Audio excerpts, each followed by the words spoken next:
Respected members of the English Speech Competition Committee, respected teachers and fellow students, and to all the young people of Jakarta and Indonesia. Assalamualaikum warahmatullahi wabarakatuh. My name is Ajengdilla Anjani, a student at Senior High School State 6 of Jakarta. And today, I am honored to speak to you about something I believe in deeply. The power of reading in shaping the leaders Jakarta will need for the next 500 years. First and foremost, let us give our thanks and gratitude to Allah Subhanahu wa Ta'ala for the blessings which allow us to gather here on this wonderful opportunity. Ladies and gentlemen, I would like to invite all of you to look back at the history of Jakarta, a city that will soon celebrate its 500th anniversary. For centuries, Jakarta has been a meeting point for traders from many nations: the Dutch, the Portuguese, the Persians, and the Chinese. In many ways, Jakarta, once known as Batavia, has been an international icon since that era until today. So, how do we know that Jakarta is already 5 centuries old? The answer is simple. Through historical records, the history of Jakarta has been preserved in transcripts and accounts from the past, many of which were written by foreign nations that once colonized or traded with Indonesia, clearly for their own economic interests and to benefit from the wealth of our land. These manuscripts are now carefully kept in libraries abroad, standing as proof of Batavia and Jakarta's glory in their time. As the nation that colonized Indonesia the longest, the Netherlands holds the most complete documentation of Batavia, from the trade records of the VOC to civil engineering records of public infrastructure, transportation records, records of disasters and climates, and legal records that were later passed down to Indonesia. Ladies and gentlemen, why am I telling you this?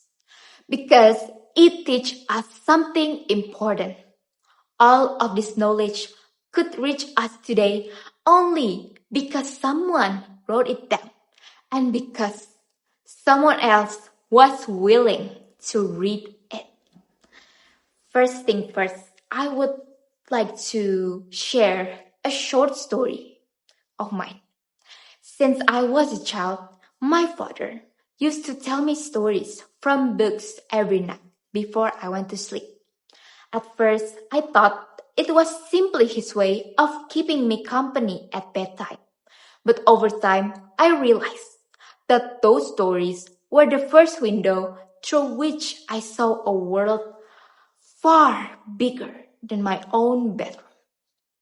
That simple habit planted something in me. The belief that a single story, a single book, can open our minds long before we truly understand the world. Perhaps that is where my love for reading began.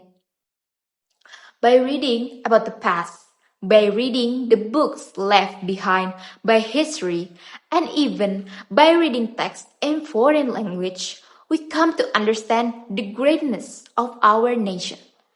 Reading from many sources and many fields of knowledge enriches our minds, until eventually we are able to ask ourselves, what contribution can we make? Ironically, the very nation that once colonized us, even while serving their own interests, indirectly left behind progress in technology, education, transportation, and law, which we still use and continue to develop until this day. This means the foundation is already there. Our task now is to carry it forward and build upon it. We must learn in every field, learn in every branch of knowledge. So, how do we learn? The answer is simple. We read. Reading is the gateway to knowledge. Reading is the path to wisdom. Reading is an investment in ourselves. There is never a loss in being a devoted leader. So let us never stop reading. Since childhood, we were taught to read for one purpose, to absorb as much knowledge as we can as possible. Yesterday, today, tomorrow, and always. Reading trains us to understand, to analyze, to draw conclusions so that we can find solutions to every challenge we face, both in our personal life and within society. That is the true value of reading. It gives rise to minds that are knowledgeable, sharp, and meaningful to society. Ladies and gentlemen, this is precisely the foundation every leader needs. Whether leading a small group within a family, a community, or society at large.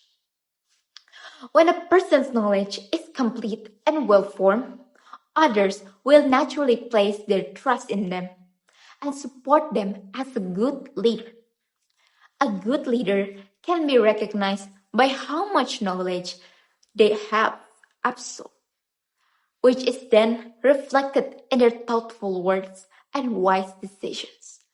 If the majority of our people, especially our young generation, read diligently from an early age, we will raise many intelligent future leaders. And if this habit of reading is passed down from generation to generation, even more good leaders will continue to emerge for our nation. Ladies and gentlemen, Jakarta will soon celebrate its 500th anniversary. 5 centuries of a city that has witnessed countless changes throughout the ages.